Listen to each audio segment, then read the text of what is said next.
정용실의 뉴스 브런치.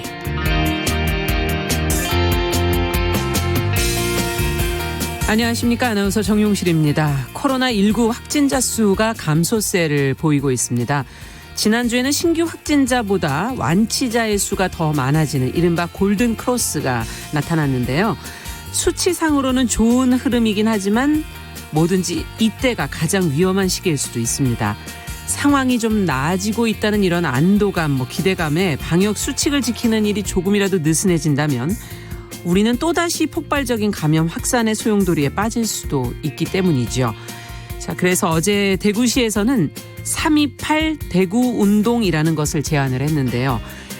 오는 3월 28일까지 2주간 이동과 모임을 자제해서 추가 확진자 수를 하루 한 자릿수로 크게 줄이고 확실한 안정기로 들어가자 하는 그런 내용입니다. 자, 대구뿐 아니라 모든 지역에서 기꺼이 동참할 만한 캠페인이 아닌가 하는 생각이 드네요.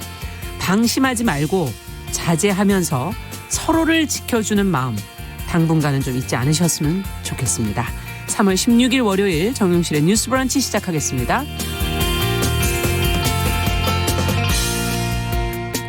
자, 한 주의 시작 월요일입니다. 뉴스 브런치 오늘 순서 소개해드리겠습니다. 자, 첫 순서는 뉴스픽, 주요 뉴스와 논평, 전혜연 송문희 두 평론가와 함께하고요.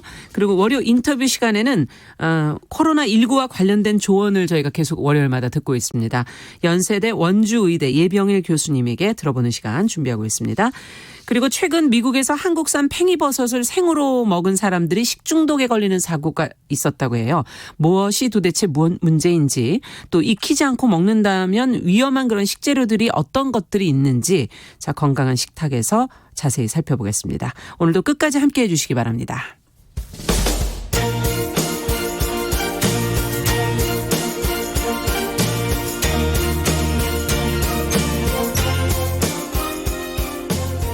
여성을 위한 시사정보 프로그램 KBS 1라디오 정용실의 뉴스 브런치.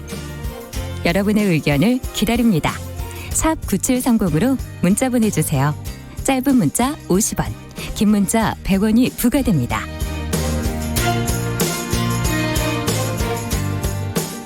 네, 정용실의 뉴스 브런치는 항상 여러분들과 함께 프로그램을 만들어가고 있습니다. 문자 그리고 KBS 콩, 유튜브 라이브로 들어오셔서 실시간으로 계속 의견 주실 수 있고요. 방송을 놓치신 분들은 유튜브, 네이버 다음에 정용실의 뉴스 브런치 치시면 뉴스픽 코너는 저희가 챙겨서 보실 수 있도록 올려놓고 있습니다. 지금 벌써 들어오셨어요. 대한민국 힘내라 가연아님, 성리님, 서은교님, 예. 그리고 그 외에도 2622님, 최희철님, 아카시즈님, 7922님, 네, 이렇게 들어오시던 분들 안 들어오시면 제가 걱정됩니다. 마이메뉴님, 예, 박진호님, C3SWK님 이렇게 많은 분들이 들어와서 인사 주셨어요. 네, 반갑습니다. 자, 그러면 이제 뉴스픽 시작해 보도록 하죠. 오늘도 두 분 자리해 주셨습니다. 더 공감 여성정치연구소 송문희 박사님 안녕하세요. 네, 안녕하세요. 네, 전혜연 시사평론가 안녕하십니까? 네, 안녕하세요. 자, 아무래도 코로나19 관련 소식으로 좀 시작할 수밖에 없겠어요. 오늘도. 문재인 대통령이 감염병 사태 대응책으로는 최초로 이 대구, 경북 일부 지역을 지금 특별 재난 지역으로 선포를 했습니다. 자, 이렇게 특별 재난 지역 선포가 되면 무엇이 어떻게 변화되는 것인지 내용을 좀 살펴볼까요? 전혜연 평론가께서 좀 정리해 주시겠어요? 예, 그동안 대구와 경북 일부 지역은 감염병 특별 관리 지역으로 지정되어 왔었죠. 네. 그런데 이번 특별 재난 지역 선포는 국가가 조금 더 의지를 갖고 강력하게 지원하겠다 이렇게 이해하면 될 것 같습니다. 특별 재난 지역 선포로 가장 크게 달라지는 것은 여러 가지 필요한 재원을 지방자치단체뿐만 아니라 국가 차원에서 여러 가지 지원을 하게 된다는 건데요. 네. 예를 들면 구호금이라든가 재난지원금의 경우에는 원래 지자체에서 100% 부담하는 경우가 많습니다. 하지만 특별 재난지역으로 선포되면 국비에서 70%가량이 지원되게 되고요. 네. 피해 복구비도 50%를 국가가 지원하게 됩니다. 또 피해 주민들을 대상으로 당장 생활과 연동되는 여러 가지가 있는데 예를 들면 전기요금, 건강보험료, 통신비, 그렇죠. 예, 도시가스 요금 등 공공요금이 감면될 수 있고요. 또 예비군 훈련이 면제된 등의 혜택이 추가로 지워지게 됩니다. 다만 이 감염병으로 특별재난지역이 선포된 경우가 최초 사례이기 때문에 네. 일단은 피해 복구나 수습 비용을 좀 추산하는 데는 시간이 좀 걸릴 것이라는 전망이 나오고 있습니다. 그러니까 세부적인 기준이라든가 이런 것이 일단 마련이 돼야 되는 거고요. 네. 또 코로나19 사태가 워낙 광범위하게 진행 중이기 때문에 사실상 방역이 우선이다라는 의견도 나오고 있습니다. 어쨌든 이번 특별재난지역 선포로 인해서 대구와 경북 일부 지역에 대한 관심이 점점 높아지고 있는데요. 경북의 경우에는 경산, 청도, 봉화가 포함되어 있는데 지역으로는. 예, 네. 그렇습니다. 정부에서 지금 나오는 얘기는 특별재난지역이 추가로 지정될 수도 있다. 다만 그것은 현재의 상황이라든가 앞으로의 상황에 따라 달라질 가능성도 있습니다. 그렇군요. 지금 뭐 이제 특별재난지역 선포의 실효성에 대해서 의견이 있지만 어쨌든 도움이 필요하기 때문에 중요하지 않나 하는 그런 생각이 들고 뭐 추가로 다른 지역을 포함해야 되느냐 하는 얘기도 나오고 있고요. 2차 추경 편성 또 한시적인 재난 기본소득제 이런 걸 언급하는 분들이 있어서 두 분의 의견을 좀 듣고 싶습니다. 어떻게 하는 게 좋을지. 네, 이번에 코로나19 피해가 가장 컸던 곳이 대구 경북 지역이기 때문에 네. 이 지역이 상처를 입고 빨리 정상화를 하는데 국가가 할 수 있는 최선을 다하겠다는 메시지를 준 것으로 생각을 하고요. 다른 지역도 이제 진전 상황을 봐가면서 추가가 될 수 있다고 생각합니다. 요즘 코로나19 때문에 다소 무기력하고 우울증도 약간 느끼는 사람들이 많은데 그렇죠. 지난 주말에 제가 이제 햇볕을 좀 쬐면은 건강에 좋다 그래가지고 좀 걸어봤어요. 예. 그랬는데 종로 쪽으로 가봤는데 종로 상점 쪽이 거의 뭐 임시 휴업이나 문 닫는 곳이 많은 거예요. 그 굉장히 번화한 곳인데 그렇죠. 그래서 코로나로 사회적 거리두기 하고 있는데 경제적 멈춤까지 되는 게 아닌가라는 걱정이 우려가. 많이 되었습니다. 그래서 코로나 못지않게 경제 위기도 위험하게 다가올 수가 있는데 이 추경안이나 이런 것들은 당장 고사되고 있는 어떤 소상공인이라든가 자영업자를 살리기 위한 것도 있거든요.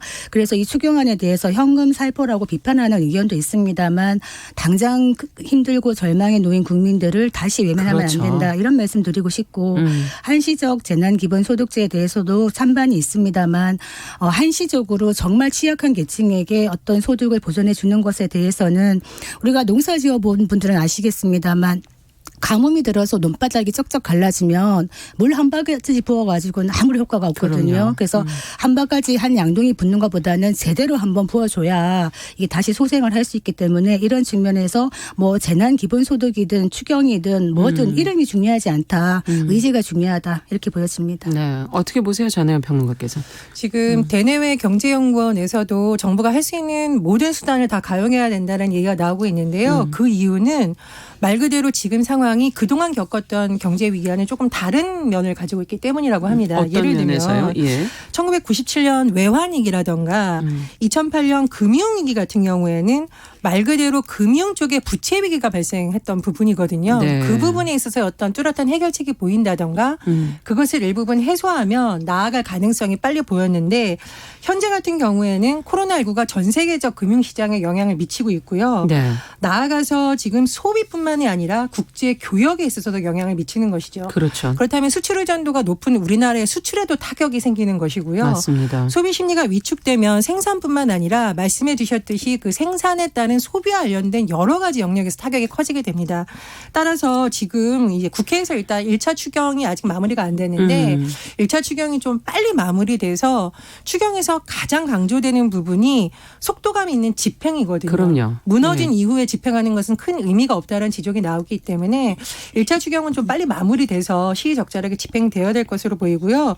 두 번째로 저는 지금 2차 추경에 대해서는 조금 논란이 있지만 한번 무너진 소비 심리라든가 여러 가지 수출이라든가 지금 보면 뭐 항공 분야, 여행 분야, 네. 뭐 심지어 뭐 힘든 택시 분야가 운전 참 모든 많아요. 분야가 많습니다. 예. 그래서 경제 전문가들도 2차 추경을 좀 준비를 하는 유연성이 필요하다 이런 의견이 나오고 있는 만큼 지금은 뭐 경제계라든가 실물 경제 모두 다 좀 머리를 맞대야 된다고 보고요. 문재인 대통령이 이르면 이번 주에 아마 경제단체들과 경제부처 관계자들이 함께하는 뭐 간담회를 할 수 있다는 예. 소식이 나오고 있는데 이런 부분도 저는 정부에서는 좀 긍정적으로 작용할 수 있는 어떤 여러 가지 활동을 하고 있는 것으로 해석을 합니다. 자, 어쨌든 지금 코로나19와 더불어서 두 가지 싸움을 뭐 경제도 일으켜야 되고 지금 바이러스와의 전쟁도 해야 될 판인데 코로나19가 지금 세계적 대유행으로 접어들면서 정부가 사실상 이 특별 입국 절차를 지금 확대 적용하기로 했죠. 이 내용도 좀 살펴봐야 되겠는데요. 전혜연 평론가께서 내용을 좀 전해주시겠어요? 예, 정세균 총리가 오늘 중앙안전대책본부 회의에서 오늘 0시부터 예. 특별 입국 절차 적용 대상을 유럽 전역으로 확대하게 된다 이렇게 밝혔습니다. 네. 지금 코로나19의 유럽 확산이 심상치 않기 때문에 정부에서 이런 발표를 한 것으로 보이는데요. 특별 입국 절차가 적용되면 이 국가를 방문했거나 체류했던 경우에는 뭐 내국인이든 예. 외국인이든 검역이 상당히 깐깐하게 강화가 됩니다.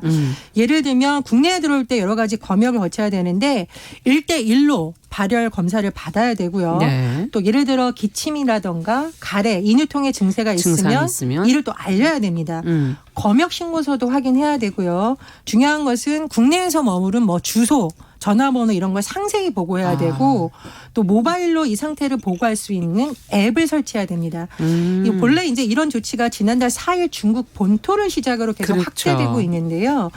지금 뭐 일본이라든가 이탈리아에서 출발한 이 국자에 대해서 시행이 됐었는데 말씀해 주셨듯이 이제 유럽 전역으로 확대되면서 앞으로 상황에 따라서는 뭐 전 세계 국가로 확대될 수도 있다. 이런 조심스러운 전망도 나오고 있습니다. 네.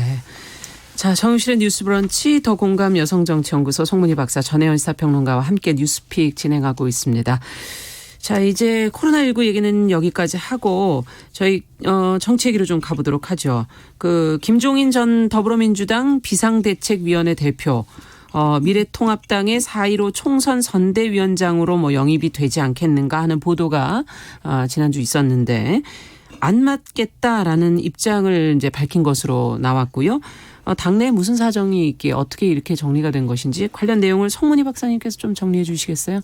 네, 미래통합당의 공천 작업이 진행되는 과정에서 김종인 전 더불어민주당 비상대책위원회 대표를 선거대책위원장으로 영입을 공을 들인 게 누구냐? 황교안 대표였습니다. 그래서 시간이 계속 어떤 갑론을발이 있었는데 제가 볼 때는 공천이 김영호 위원장이 공관위원장이 사퇴하지 않았습니까? 예. 이 사퇴하게 된 배경이 김영호 위원장은 내가 화살바지가 되겠다. 모든 화살을 나에게 쏘아라. 이렇게 얘기하면서 그동안의 어떤 사천 논란이나 이런 거에 대해서 반발을 하면서 더 이상 공관이 흔들지 마라. 이렇게 얘기를 했는데 첫 갈등의 촉발은 김종인 전 대표가 공천에 대해서 이제 뭐 태영호 공사의 공천이라든가 이런 것들에 대해서 이야기를 하면서 당내 반발이 좀 있었던 것 같습니다.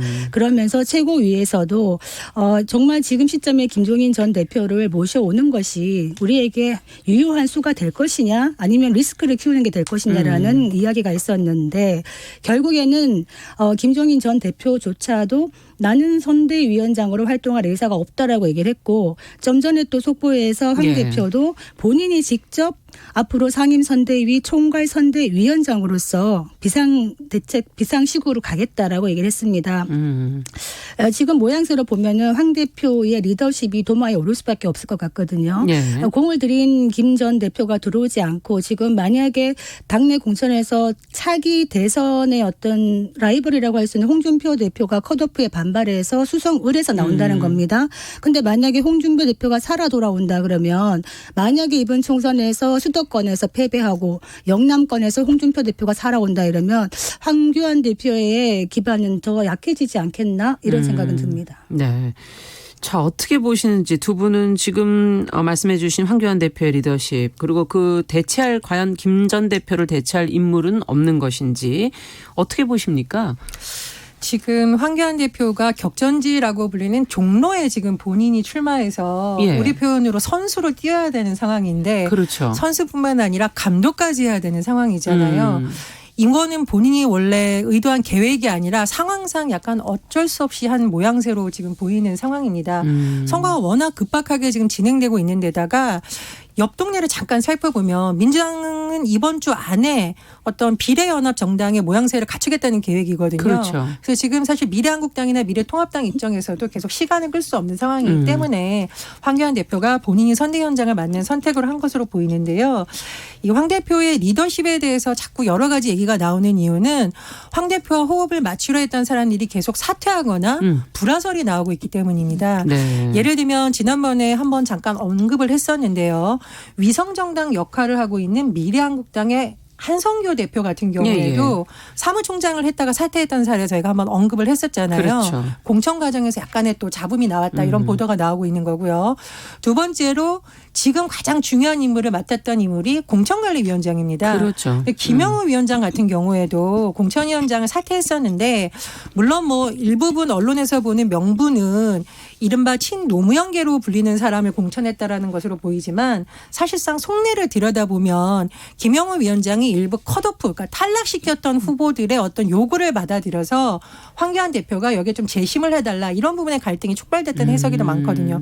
그러면 사실은 지금 선거와 관련된 중요한 인사들하고 뭔가 지금 조금 호흡이 안 맞는다는 지적이 나올 수밖에 없는데 저는 그런 이유를 두 가지로 파악을 합니다. 첫 번째로는 황교안 대표가 사실은 굉장히 엘리트 검사이거나 뭐 법무부 장관, 총리직을 맡았지만 여의도에서 3선, 4선 하던 국회의원들 입장에서 보면은 정치 초년생과 마찬가지거든요. 즉 당내에서 아직 든든하게 어떤 황교안계라고 부를 수 있는 세력이 자리 잡은 상황은 아닙니다. 그렇기 때문에 황교안 대표가 지금 걸어가는 일이 쉽지 않은 거고요. 두 번째로는 지금 많은 사람들의 관심이 조금씩 다음 대선으로 가고 있는데 황교안 대표의 지지율이 언론사 조사에 따라서 조금씩 달라지고 있거든요. 그러니까 당내 의원들이라든가 당내 세력으로서는 지금 여러 가지 향후 가능성을 보고 있기 때문에 황교안 대표의 여러 가지 시도에 대해서 이렇게 호흡을 안 맞춰주는 건 아니냐 그런 해석이 나올 것 같습니다. 그리고 제가 또 다른 지점 하나 보고 있는데요.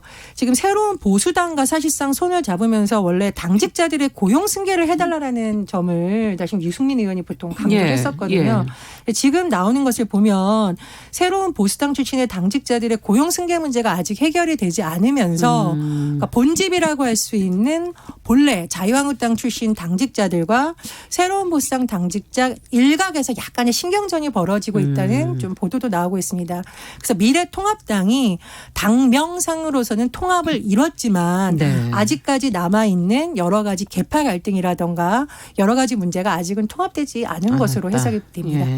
그 말씀하신 계파라는 거 저번에도 저희 말씀드린 적이 있습니다만 미래통합당에서 어떤 본인의 어떤 계파랄까 이런 기반이 뚜렷하지 않은 황교안 대표가 사실은 리더십을 행사할 수 있는 게 굉장히 제약이 될 수밖에 없는 부분은 있습니다만 이걸 또 증폭시키는 게 무엇이냐면 황교안 대표의 스타일 같아요. 어떤 정치인으로서의 스타일에서 모든 사람들의 의견을 다 모아서 좋게 갈 수는 없는 것이거든요. 결국에는 결정적인 순간에는 끊어낼 것은 끊어내고 어떤 단호한 모습을 보여야 되는데 황 대표는 결정적인 순간일 때 본인이 영입한 인사라든가 본인이 공을 들인 인사라든가에 대해서 끝까지 밀고 나가는 게 없어요. 그렇게 되면 황 대표를 신뢰하고 쓸만한 사람들이 오지를 않는다는 거죠.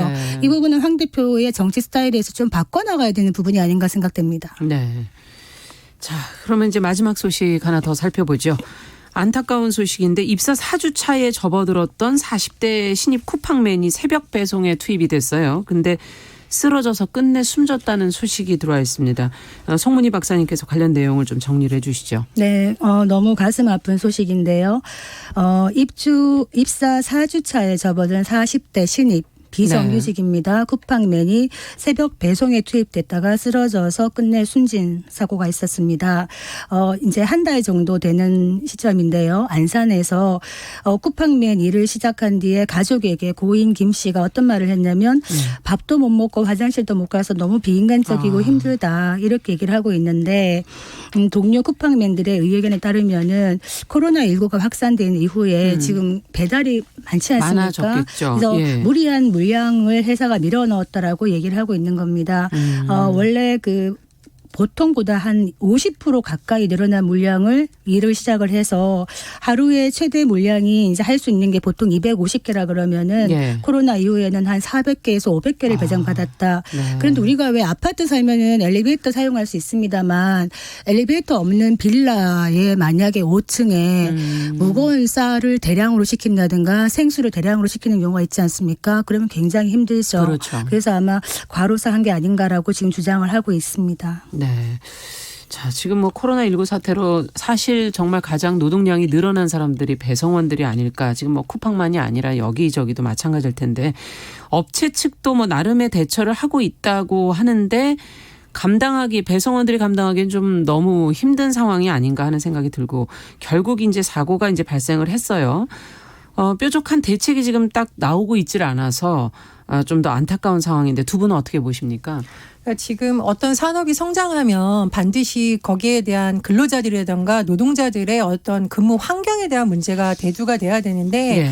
문제는 배달하시는 분들에 대해서는 유난히 사고가 많지만 대책이 빨리빨리 마련되지 않는다는 지적이 많이 나오고 있습니다.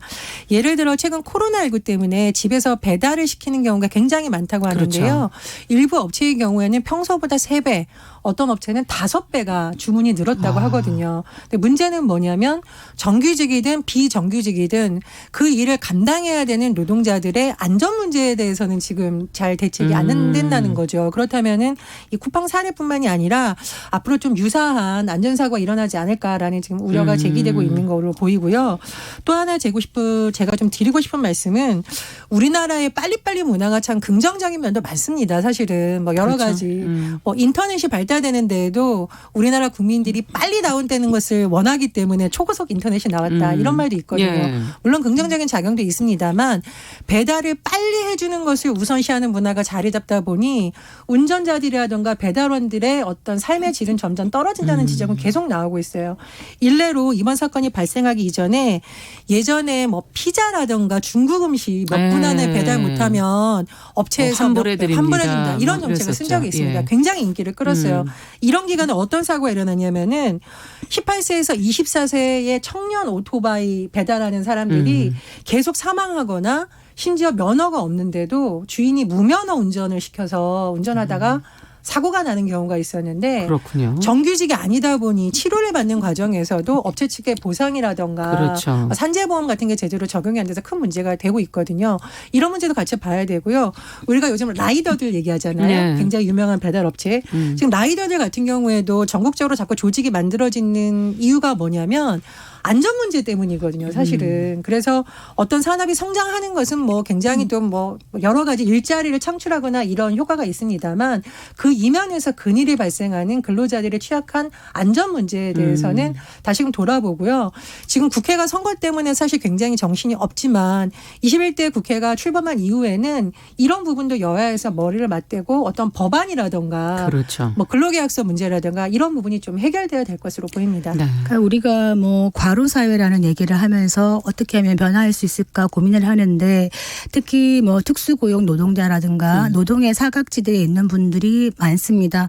이런 분들에게는 뭐 휴게 시간이라든가 근로시간이라든가 지켜지기 굉장히 힘든 상황이고요. 지금 해당 쿠팡 같은 경우에 어떤 말을 하냐면 뭐 유족을 위로하고 배송 인력의 동선과 지역 특성 등을 감안해서 물량을 배정하겠다고 했는데 이런 부분은 사실 기본 중에 기본인 것이고요. 아까 총알 배송 얘기했는데 네. 총알 배송, 로켓 배송 물론 좋습니다만 사람이 먼저죠. 사람이 죽을 만큼 총알 배송을 할 이유는 없다. 천천히 해도 된다. 그러려면 회사 측의 배려도 필요하겠습니다만 소비자들도 조금 늦어지는 거에 대해서 왜 늦냐고 회사에 항의를 한다거나 이런 부분 좀 역지사지해서 한번 생각해 봐야 되지 않겠나 이런 생각이 듭니다. 네. 그리고 제가 예전에 취재를 위해서 해외에 갔을 때 굉장히 깜짝 놀란 경험이 있었습니다. 그러니까 새벽에 단체 버스로 움직여야 돼서 함께 움직이는 취재진이 그 버스를 타야 되는데 네. 그 버스 운전사분이 운전 못한다 이렇게 통보를 하신 거예요. 근데 사실 우리나라에서는 그런 일을 경험해 본 적이 별로 없었거든요. 그렇죠. 예. 근데 그분이 노동법을 딱 들고 와서 몇 시 전에 우리는 운전을 하면 안 되고 몇 시간 이동하는 중에 무조건 나는 30분 1시간 쉬어야 된다. 그게 법이다라고 해서 이 버스가 가다가요. 저 외곽에 강과 산이 있는 곳에 멈췄습니다. 예. 근데 이분이 멈추고 그냥 1시간 동안 주무시더라고요. 그래서 저희가 아무런 불만 제기도 못하고 저희도 독택에 뭐 강도 보고 좀 산도 쉬셨죠. 보고 그랬거든요. 예. 근데 돌아보면 사실 우리는 소비자 중심은 좋지만 정작 운전을 하거나 배달하는 분들도 쉬어야 된다는 생각을 참 못했구나라는 것을 그때 깨달은 것 같습니다. 네. 그래서 이 쿠팡에서 배달하시는 분이 이번에 사고를 당하신 건 정말 안타까운데요. 이번 일을 계기로 저도 그렇고 이런 업체를 이용하는 분들도 한번 이분들의 입장도 헤아려 보면 어떨까 그러네요. 그런 생각이 듭니다. 그 쿠팡뿐만이 아니라 지금 말씀하신 그런 부분은 사실은 소비자를 위하는 일이 되기도 합니다. 우리가 새벽 운전에서 사고가 많이 나는 네. 경우에 화물차 뭐 졸음운전 이런 얘기 하는데 그게 화물차 운전하시는 분들이 부주의해서라기보다는 촉박한 시간에 쉬지를 못하고 새벽에 이렇게 졸음운전을 하는 경우도 있다고 들었어요. 그래서 정말 이렇게 어떻게 보면 외국 얘기하셨는데 사람값이라고 얘기하죠. 인건비를 사람값으로 얘기를 한다 그러면 한국은 인건비에 대해서 너무 박하지 않는가. 네. 사람을 쓰는 일에 대해서 너무 박하지 않는가 이런 생각을 다시 하게 됩니다. 네. 지금 최종학님께서는 업체에게 모든 문제를 책임지게 할 수 없으니 처음에 일을 시키게 된 최초인 우리가 아니겠는가 스스로 좀 깨달아야 될 것 같다라는 의견도 주셨고요. 7922번님께서는 평소에도 택배분들께 고맙고 또 제일 죄송한 마음이었다라는 마음을 또 전해주신 분도 계십니다. 자, 오늘 뉴스픽은 여기까지 듣도록 하죠. 전혜연 평론가, 더 공감 여성정치연구소의 송문희 박사 두 분 수고하셨습니다. 감사합니다. 감사합니다. 자, 정용실의 뉴스 브런치 듣고 계신 지금 시각 10시 31분 향해 가고 있고요. 라디오 정보센터 뉴스 듣고 오겠습니다. 경기 성남시는 은혜의감 교회 신도 40명이 코로나19 확진 판정을 받았다고 오늘 밝혔습니다. 이에 따라 은혜의감 교회와 관련된 확진자는 모두 46명으로 늘었으며 이는 서울 구로구 신도림동 콜센터 관련 확진자 124명에 이어 수도권에서 집단 감염으로는 두 번째로 많은 규모입니다. 정부가 오늘 0시부터 특별 입국 절차 적용 대상을 유럽 전역으로 확대했습니다. 미국 중앙은행인 연방준비제도가 현지 시각 15일 코로나19 여파에 대응하기 위해 기준금리를 제로금리 수준으로 전격 인하했습니다. 연준은 또 7천억 달러 규모의 양적 완화 프로그램을 시작하기로 했습니다. 중국 중앙은행인 인민은행이 코로나19 충격에 대응하기 위해 또다시 선별적 지급 준비율 인하를 단행했습니다. 전국경제인연합회가 코로나19로 인한 경제적 충격에 대응하기 위해 산업 전반에 걸친 과감한 규제 완화가 필요하다며 구체적 정책 제안들을 제시했습니다. 정부가 코로나19로 인한 세계 경제 충격은 우려를 넘어 기정사실화됐다며 필요한 경우 추가적인 시장 조치도 신속하게 시행하겠다고 밝혔습니다. 공정한 하도급 거래를 하는 중소기업에 직권조사를 면제해주는 하도급 거래 모범업체 선정 제도가 부활합니다. 도널드 트럼프 미국 대통령은 현지 시각 15일 코로나19 사태와 관련해 미 국민에게 너무 많이 살 필요가 없다며 생필품 사재기 자제를 당부했습니다. 지금까지 라디오 정보센터 조진주였습니다.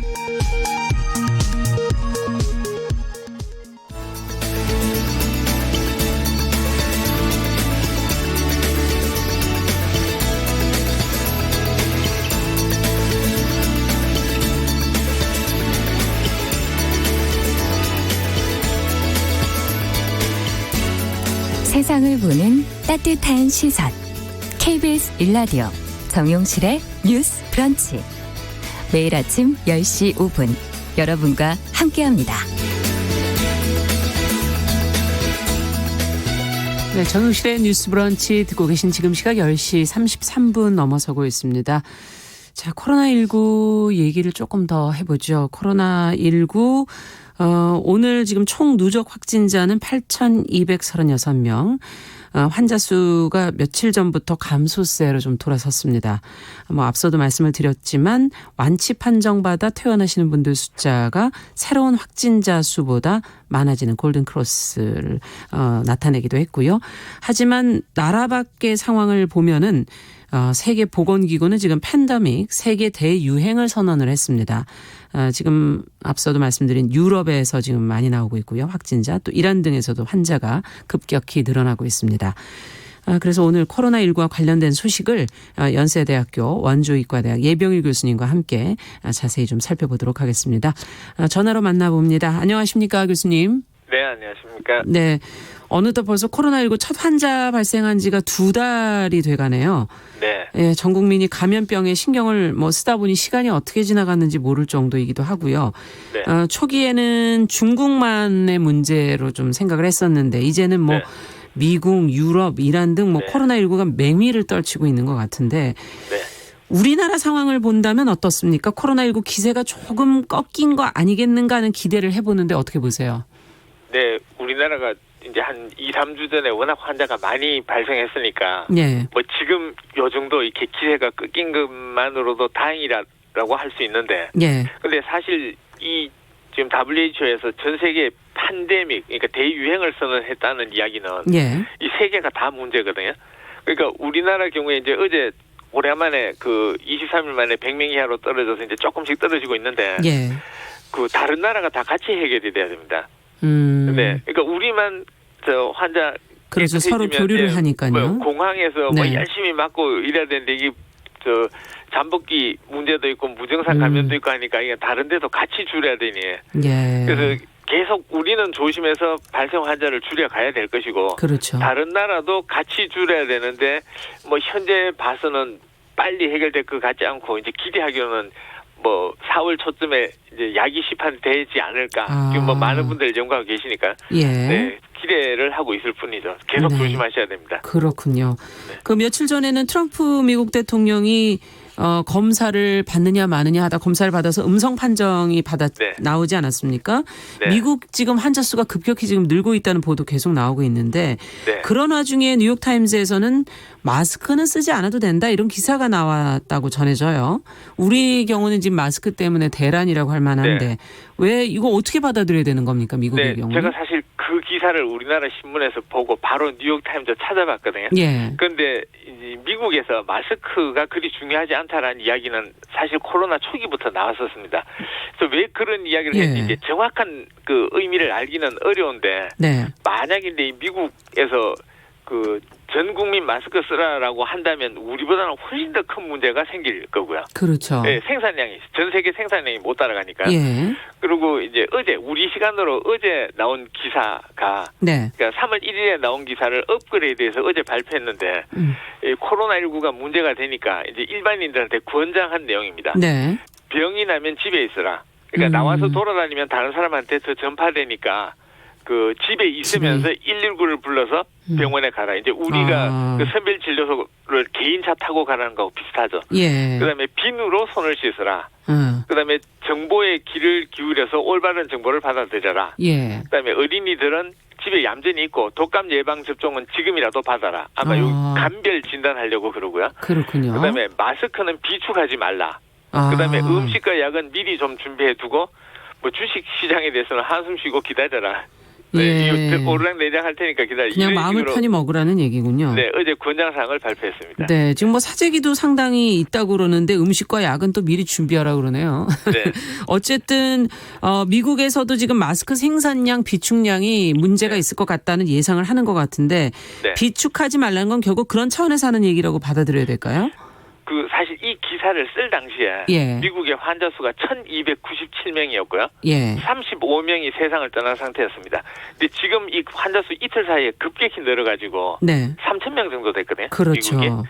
네. 그리고 이 기사 쓰는 그러니까 우리 시간으로 어제 아침이었는데 그때 고전 24시간 동안에 뉴욕에만 환자가 100명 이상 발생해서 542명이 됐습니다. 네. 그래서 이게 마스크 쓰지 말라는 게 이제 무슨 이야기인지 이게 꼼꼼히 내용을 봤더니 마스크를 쓴다고 해서 보호 효과는 크지 않다 이렇게 돼 있습니다. 이야, 이거는 저희는 지금 방송에서 지난주에 저희가 예병일 교수님과 네. 재활용보다는 새 걸 쓰는 게 좋고 네. 재활용하더라도 안 쓰는 것보다는 낫다라고 얘기를 해주셨었거든요. 이 얘기랑 지금 좀 달라서.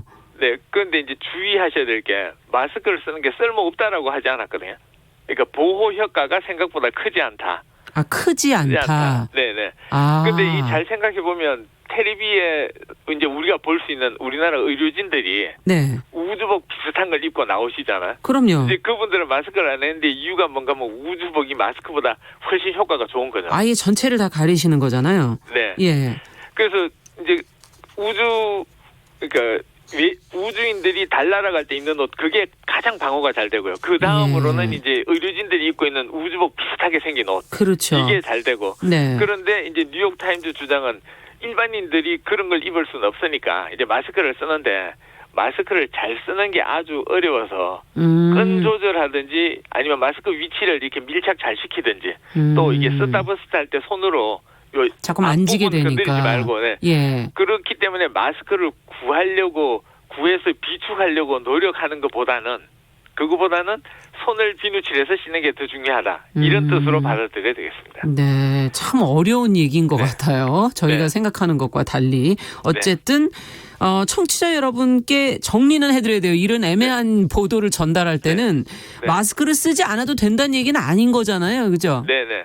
안 쓰는 것보다 쓰는 게 좋은데요. 근데 예. 이제 저도 사실 어제 주말에 돌아다니다 보니 약국 앞에 줄 많이 쓰신 거 보면서 주말에는 뭐 번호가 없으니까요. 네. 예. 그걸 보면서 저렇게 같이 서 있는데 혹시 환자 한 명이라도 있으면 저게 더 위험할 수도 있겠다 하는 생각도 가졌는데 네. 어쨌든 마스크는 있으시면 쓰는 게 좋습니다. 그런데 그 이제 이론적으로 이 텔레비에 자꾸 나온 이야기가 매스컴에서 비말이란 표현 쓰는데요. 비말 감염. 예. 네, 바이러스가 이렇게 물이나 액체 속에 들어있는 거죠. 이렇게 돼 있으면 바이러스가 잘 움직이고요. 그냥 바이러스 있을 수는 없다는 거군요. 네네. 바이러스 자체로 공기 중에 만약에 떠 있게 되면 이러면 이제 전파력이 떨어집니다. 그러니까 햇빛이 강해지면 바이러스가 마를 가능성이 많아지죠.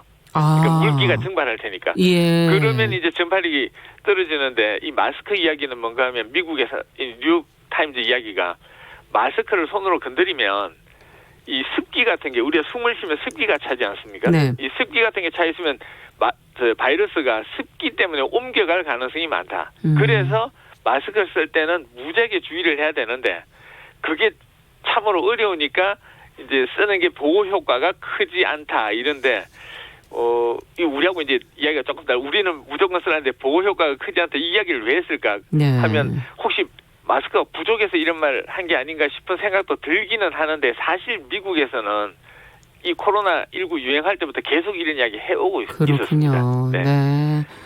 자, 어쨌든 손을 씻는 건 중요한 거고요. 네. 근데 앞서 비말 얘기를 해 주시니까 네. 그걸 막으려고 저희가 마스크를 쓰는 게 아니겠습니까? 네. 네.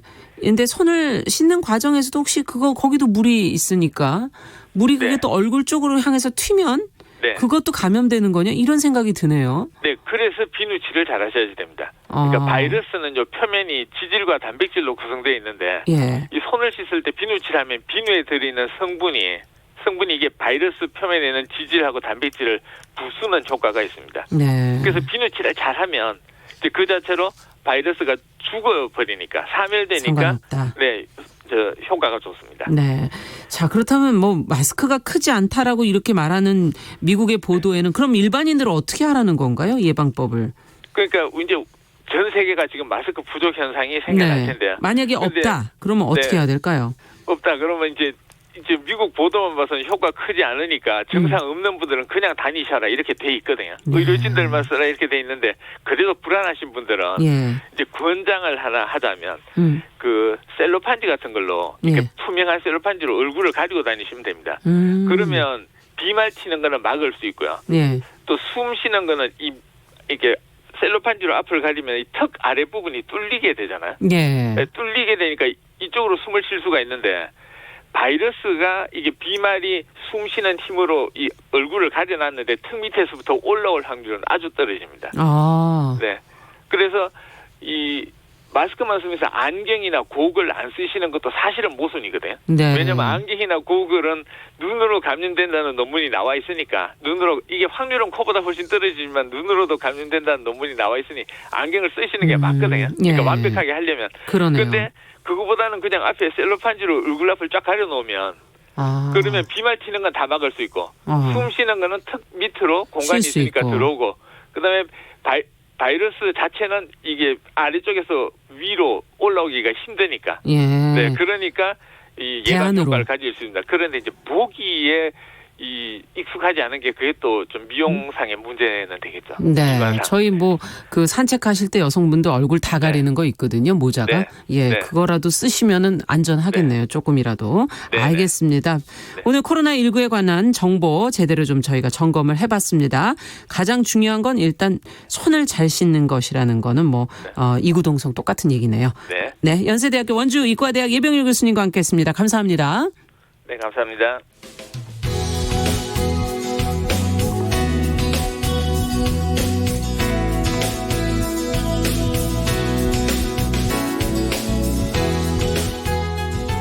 함께 가면 길이 됩니다. 여러분과 함께하는 정용실의 뉴스 브런치. 월요일부터 금요일까지 방송됩니다. 네, 정용실의 뉴스 브런치 듣고 계신 지금 시각 10시 45분입니다. 건강한 식생활을 위한 유용한 정보를 전해드리는 시간이죠. 건강한 식탁. 오늘도 식품 전문가 차이나 박사님 자리해 주셨습니다. 어서 오십시오. 네, 안녕하세요. 차이나입니다. 네, 오늘은 어떤 얘기 좀 해볼까요? 자, 얼마 전 이제 미국발로 한국산 팽이버섯과 관련된 좀 충격적인 뉴스가 글쎄 전달이 말이에요. 되었죠. 예. 한국산 팽이버섯을 먹고 4명이 사망했다는 보도 내용이었습니다. 코로나 때문에 좀 힘든 나날을 보내고 있던 우리에게 지금 힘이 좀 더 빠지는 그런 뉴스였다고 그러니까 할 이거 수가 이번엔 있죠. 또 무슨 균일까? 그렇죠. 뭐 이번엔 바이러스는 아니고 팽이버섯 예. 속에 있는 리스테리아균 때문에 리스테리아균. 됐는데요. 여기서 우리가 한 가지 좀 정리하고 넘어가야 될 부분이 예. 있어요. 자, 팽이버섯 하면 워낙 우리가 이제 흔히 먹는 버섯이다 보니까 친숙하고 네. 좀 뭐 문제 없고 언제든 맛있고 뭐 이런 느낌만 그렇죠. 있잖아요. 예. 자, 그런데 버섯은요 원래 식용이 가능한 버섯보다는 식용이 불가능한 버섯이 거의 90% 정도 됩니다. 독버섯이라고 하죠. 예, 예. 자, 그런데 만약에 여기 미국에 먹었던 이 팽이버섯이 네. 독버섯이 섞여 있었었다. 라면은 이건 전혀 다른 양상의 문제가 되는 거죠. 만약에 네. 뭐 우리가 이제 자연산 버섯이라고 시장에서 구매를 했는데 그 속에 이제 독버섯이 섞여 있고 그걸 몰라서 우리가 먹고 직접적인 사인이 네. 됐다. 이러면 이제 그러면 생산자나 그거는 뭐 생산자, 판매자는 예, 뭐 우리나라 난리 나는 거 아닙니까? 심각한 처벌을 받아야 되는 예. 거죠. 근데 이제 뭐 리스테리아는 좀 얘기가 좀 다르다는 거죠. 이거는 어떤 거예요? 자, 우리가 대부분의 식중독 미생물은 저온, 냉동 운송 중에 뭐 성장이 안 되거나 사멸합니다. 추워서. 예. 근데 이 리스테리아만 다른 거예요. 살아요? 그 네, 저온에서도? 리스테리아는 살고요. 하물며 4도와 같은 냉장 온도에서 증식도 가능하고요. 영하 18도에서도 생존이 가능합니다. 그래서 콜드 체인이 잘 갖춰진 선진국에서 발생 비중이 높아서 선진국형 식중독이라고 부르기도 하거든요. 그러면 저희가 냉장고에 음식을 넣어놨을 때도 이 균을 조심해야 되는 거네요. 그래서 최근에 만들어지는 냉장고는 냉장 온도가 3도, 그다음에 냉동 온도가 영하 20도로 세팅이 되는 이유가 이 리스테리아 때문이에요. 리스테리아균 예, 때문에. 왜냐하면 리스테리아가 4도까지도 증식이 되고 영하 18도에도 생존이 가능하니까 1도와 2도를 낮춰서 3도가 되면 이제 증식이 안 되고 그렇군요. 20도가 되면 사멸되기 때문에 그런 거거든요. 예. 그래서 냉장고가 이제 좀 오래되거나 하신 분들은 이 리스테리아에 대해서 언제든지 노출될 수 있는 가능성이 좀 있습니다. 이건 생산자 책임은 아닌 건가요? 그렇죠. 그러면? 왜냐하면은 예. 팽이버섯 속에 원래 리스테리아균이 포함되어 있었던 건지 아니면 뭐 한국에서 미국으로 가고 미국에서 또 유통하고 이런 복잡한 유통 과정 중에서 문제가 된 리스테리아가 전염된 건지 감염된 건지 이런 것들을 알 수가 없기 때문에 이 경우에서는 생산자가 무조건 책임이 있다라고 말할 수가 없고 미국에서도 이제 그래서 조사를 해야 된다라고 얘기를 한 거죠. 네. 근데 우리는 팽이버섯을 그렇게 생으로 많이 안 먹는데 0047번 님도 버섯을 생으로 먹는다는 거는 본인은 처음 들으신다. 뭐 저는 그렇죠. 처음까지는 아니지만 흔히 먹진 않잖아요. 그렇죠. 저도 예. 뭐 요번에 좀 미국 쪽에서 직접적 원인이 된 것은 예. 팽이버섯을 그 사람들은 생으로 샐러드에 넣어서 먹었다는 거예요. 자, 그런데 이제 우리는 큰 문제가 없습니다. 그러니까 이거 보고 또 이제 팽이버섯도 갑자기 안 팽이버섯이 끓이면은 오히려 상관없죠. 그렇죠. 면역력이 도움이 되거든요. 예. 자, 근데 이제 리스테리아균 자체가 어떤 특성이 있냐면요. 저온에는 강한데 네. 열에는 너무 약해요. 또. 열에는. 예. 그래서 리스테리아균 같은 경우는 70도 이상에서 3에서 10분 정도 가열하면은 사멸돼요. 그럼 볶아도 될 것 같고 끓여도 될 것 끓여도 같고. 되고 뭐 다 되는 거 구워도 예, 되는 거죠. 근데 예, 우리는 예. 이제 팽이버섯 하면 국물 요리에 넣는다든지 그렇죠. 아니면 고기 구워 먹을 때 같이 먹잖아요. 그렇죠. 그렇기 때문에 우리는 전혀 이 리스테리아균 오염이 됐어도 그 상관없을 과정 중에 정도로. 죽기 때문에 문제가 없는데 미국 사람들처럼 그대로 샐러드에 넣어 먹을 때 문제가 됩니다. 왜냐하면 생으로 넣는다는 얘기는 가열이나 뭐 이런 과정이 뒤에 없기 때문에 세균에 오염이 되어 있으면 그 세균에 그대로 노출될 수가 있기 때문에 그런 거죠. 네. 그러니까 음식은 아무래도 가열을 해서 먹는 게 안전하네요. 그쵸. 어떤 음식이든. 예, 근데 우리나라에서 가열해서 먹기 때문에 독성이 있는 건데 원래는 네. 그 가열해서 먹기 때문에 무독화시키는 경우가 있는데 가장 대표적인 게 고사리입니다. 예, 고사리는요 소나 말, 양이 생으로 먹을 경우 방광염과 같은 염증 증상들이 생기게 되고요. 심할 경우 폐사도 되거든요. 네. 그런 자연 독성 물질인데 그래서 외국에서는요 이건 당연히 식용할 수 없는 식품으로 식물로 이걸 생각을 먹네. 했던 거죠. 놀라시겠네요. 그렇죠. 근데 한국 사람들은 그 고사리를 너무 잘 먹는 삶고 거예요. 데쳐서 맛있게 무쳐서 먹고. 예, 있죠. 그런데 이 당연히 고사리가 이 데치는 과정 중에 그 속에 들어있는 타킬로사이드라고 하는 독성 물질이 있는데 이게 열에 약하다 보니까 가열하면 데치면 파괴돼요. 그러니까 무독해졌으니까 먹어도 아무 상관이 없는 거죠. 네. 지금 0324번님께서 현지 교민이 SNS에 올린 글로는 한국산 팽이버섯이 아니라고 하는 얘기도 있다 하는 그런 얘기, 뭐 중국산일 경우도 있다. 그렇게 지금 아직 확정이 되지는 않은 것 같습니다. 어쨌든 고사리도 이런 특성이 있어요. 예. 또 이제 시금치도 또 한 가지 이해가 돼요. 예. 자, 우리가 일반적으로 시금치를 많이 먹게 된 경우 이제 뭐 담석증, 얘기하시죠. 뭐 이런 얘기들 많이 네. 얘기하시잖아요. 이게 이제 또 이제 그 안에 수산이라고 하는 독성 물질이 또 들어 있는데요. 근데 이 수산의 경우도요, 100도씨의 물에서는요 기체로 제거가 되는 특성이 있어요. 그러니까 우리가 시금치도 우리는 꼭 어떻게 먹습니까? 데쳐서 무쳐서 먹죠. 그다음에 나물로 해 먹잖아요. 예. 그리고 이제 담석증 같은 증상도요. 시금치와 견과류를 같이 먹을 경우에만 발생이 되는데 우리가 땅콩하고 시금치는 같이 안 먹잖아요. 잘 안 먹죠. 근데 서양 사람들은 생시금치를 주로 먹고요. 맞아. 그다음에 견과류와 같이 샐러드에 넣어서 많이 먹기 때문에 이 시금치가 갖고 있는 이런 어떤 건강적인 문제는 우리의 어떤 데치는 나물 식품 쪽에서는 큰 문제가 없다고 할 수가 있죠. 그러네요. 서양에서보다는 좀 더 안전한 식생활을 하고 있는 것 예. 같은데 저희가 예전부터 사실 이런 야채, 채소 이런 걸 많이 먹어서 이제 뭐 이에 노하우가 관련된 있는 거죠. 뭐 예. 그런 생각도 들기도 그다음에 하네요. 또 이제 최근에 아주 좋은 식재료인데 이것도 꼭 가열해서 먹어야 되는 게 어떤 있는데 게 있습니까? 그게 바로 이제 대두. 노란 콩이죠. 어. 대두 속에는 이제 트립신 저해제라고 하는 단백질 물질이 있는데요. 이게 우리 몸에 들어오면은 트립신이라고 하는 소화 효소가 있어요. 네. 얘가 뭘 하냐면 예. 단백질 우리가 고기 같은 거 먹으면 이걸 소화시켜주는 효소인데 트립신 저해제니까 이 트립신이 활동을 못하게 막아버려요. 그러면 우리가 소화를 못 시킵니다. 그러면 우리가 먹었던 고기와 같은 것들이 소화가 안 되고 그냥 소장으로 들어가면 뭐 대장으로 들어가면 이 설사가 돼버리죠. 아, 그렇군요. 그래서 우리가 일반적으로 날콩 같은 거 익히지 않은 콩을 덜 익은 먹으면 거. 그러면 이제 설사한다는 게 배가 좀 아플 때가 다 있어요. 이것 때문에 그런데 그래서 우리가 이제 이 콩을 꼭 잘 익혀서 먹는 거죠. 맞아요. 생콩 먹으면 안 된다. 어르신들께서 잘 익혀 먹으라고 그렇죠. 예, 미리 불리고 미리 쪄가지고 예. 이렇게 먹죠. 예. 그럼 또 이제 그 노란 콩만큼 친숙한 식재료 중에서 익혀 먹어야 하는 게 또 하나 있어요. 네. 우리는 다 익혀 먹고 있는데 뭐예요? 바로 감자입니다. 감자. 네. 자, 우리가 감자 친구가 누구죠? 고구마? 고구마죠. 네. 근데 고구마는 그냥 껍질만 깎아가지고 네. 아삭아삭 그냥 먹잖아요. 생고구마로. 그렇죠. 뭐 찍어 먹기도 그렇죠. 하고. 근데 네. 생감자는 안 드시죠?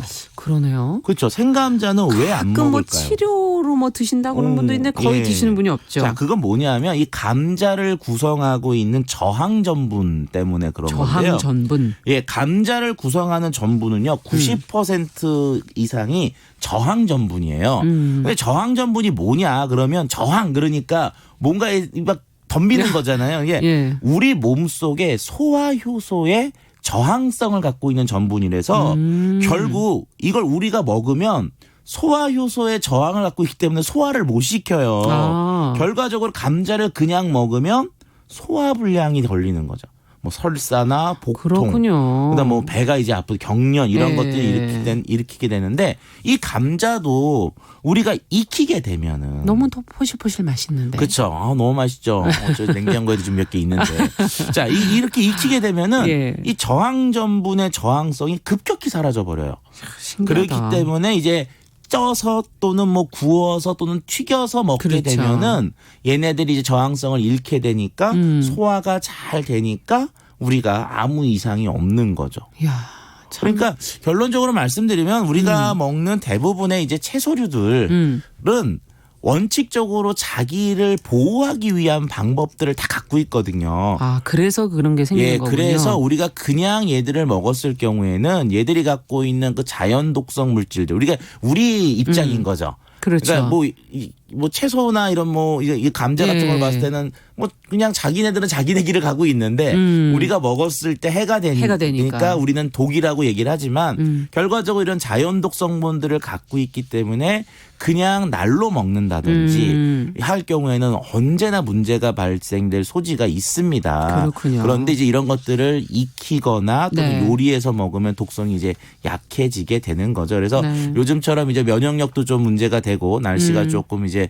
환절기인 데에는 우리 몸이 좀 더 약해질 경우에는 약간만 이런 게 있어도 문제가 되는 소지가 그렇죠. 있으니까 충분히 잘 요리해서 따뜻하게 드시는 게 네. 좋을 것 같습니다. 네, 정세령님 감자 좀 먹고 싶다. 저도 먹고 싶네요. 배가 슬슬 고파질 시간이 그러네요. 됐습니다. 건강한 식탁 오늘도 식품 전문가 차윤환 박사님과 함께 자연 독성 물질이 있는 채소들 살펴봤습니다. 감사합니다. 네, 감사합니다. 자, 정용실의 뉴스 브런치 3월 16일 월요일 순서 이제 마칠 시간이 됐네요. 저는 내일 또 10시 5분에 찾아뵙겠습니다. 감사합니다.